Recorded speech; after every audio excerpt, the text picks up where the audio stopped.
Hello, you wonderful people. So for today's video, I want to have this discussion about Trail/Kiseki, more specifically romances.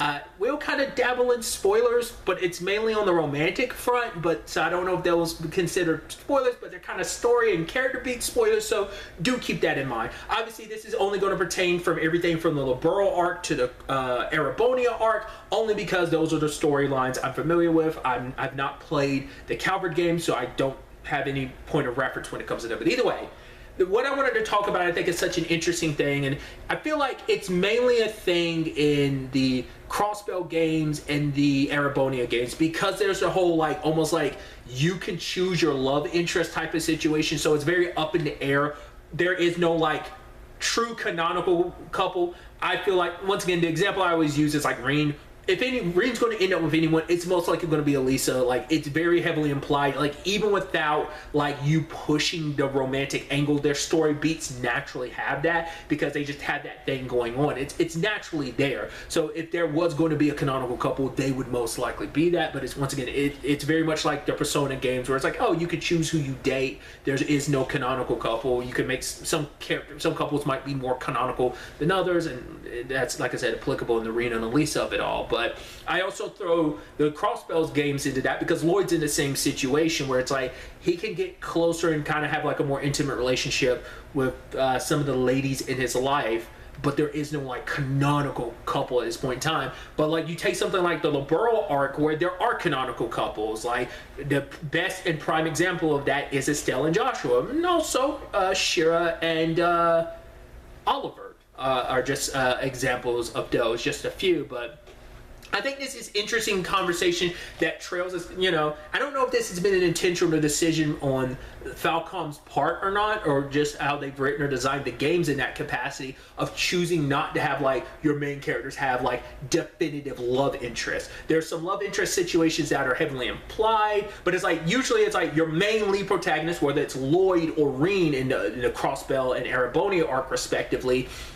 It's the ladies in your party, as well as some people outside of it, in Rean's case, an Elise, a Toa, and an Alphen.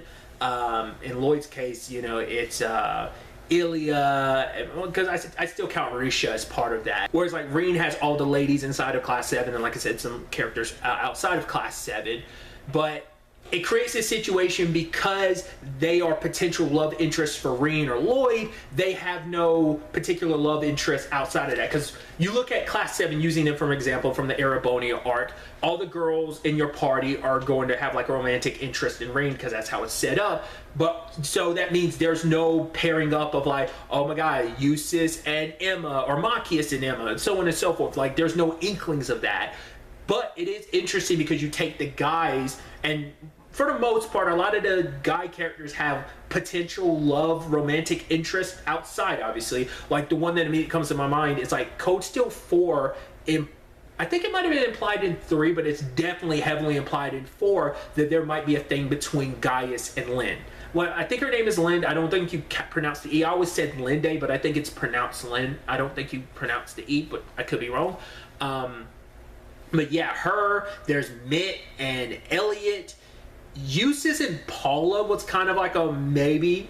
It's kind of a Paula and Eustace would be the equivalency of Rean and Elisa. It kind of has some of that same energy, but I mean the main relationship is well, interestingly enough, it's Milliam and Eustace, with the whole brother-sister relationship that they have. Machias has a whole situation with potentially Pateri having a thing for him, but they don't really fully explore. But like I said, it's heavily implied.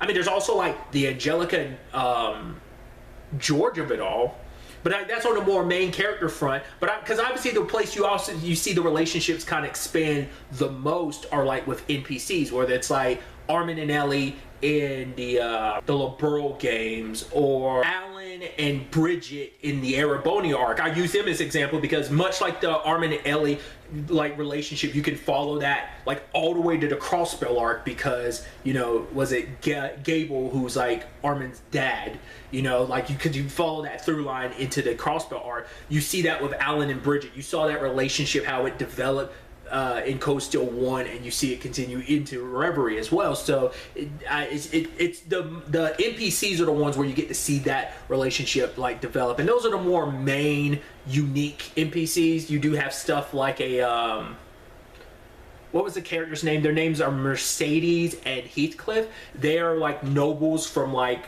feuding families. They have a Romeo and Juliet thing going on. You're introduced to their story in Code Steel 3, but you also see it progress into Code Steel 4, and it also continues in Reverie as well. So that's just kind of an example of that. I think Bridget and Alan's the only one I can think of off the top of my head that continues throughout all 4 Code Steel games. Well, and like I said, also in Reverie as well. So like I said, it's interesting, like the romantic angle. Trail / Kiseki games has been like the only like more definitive relationships you'll find will typically be on the more NPC side of things, people outside of your party. Whereas, like I said, with the Liberl games, there was more decision to hook up party members, which can happen from time to time in video games, where like some of your party members will hook up, sometimes they won't. It just depends on the game. But I feel like that's a pretty common practice. I mean, that's usually like any storytelling where your main characters, like there's going, you spend enough time around each other, bonds develop. But I think it is something interesting to think about how they have pulled away from that more and more, like making it a definitive thing of like, yes, like I said, it's still there in the Crossbell games and the Erebonia games, but it's still a thing of, it's nothing canonical like the Liberl games having full canonical couples. Because I know the whole like harem, being able to, well, it's mainly the harem thing. I know that's always been a knock against the Erebonia games, the Trails of Code Steel games. Is like, I know that's not something people like. I don't know if that's just like people have an issue with like harem as a genre in general. I'm perfectly fine with harem drama stories. I've read a few, I've played some games that have kind of had it, but like I think I'm perfectly fine with that. But maybe because I'm fine with that side of like the Code Steel games romance side never bothered me, because I also in my head have my canonical coupling, but you can also kind of go the not having any one significant route, just like you could with Persona. So maybe that's also why that just never bothered me. But people who like look at the Liberl games and like look at Joshua and Estelle and sadly feeling like, oh, we don't get that with Lloyd and we don't get that with Rean. Like I said, I'm stopping with the Erebonia art because I haven't played the Calvard arts. I don't know how they approach that. I'm curious to see if that's something they've continued with the whole, how they've approached the love interest situation, or have they gone back to how they handled it in the Liberl games. Maybe they feel like, no, we want the person playing the game to feel more like, hey, you get to choose your person rather than having the person chosen for you. I'm inclined to more prefer like, oh, them giving us a canonical couple, but I'm perfectly fine with them not. I prefer a canonical couple, but I'm also like, I'm perfectly fine with you being like, there is no canonical couple. It's up to your preference, you know? So, like I said, these are just my thoughts. I'd love to get to know your thoughts in the comments down below. Just your general feel and vibe about romance when it comes to the Trail / Kiseki series. What are your thoughts on it in general? And, you know, using these examples, how do you feel about that? Having the more canonical couples like the Liberl squad, versus like the more, oh, you get to choose your canon couple in a Crossbell and Erebonia arc. Let me know all your thoughts in the comments. But really, that's all I wanted to talk about. Till the next time we meet, be happy, be safe, live life to the fullest, and enjoy it. Good day and goodbye.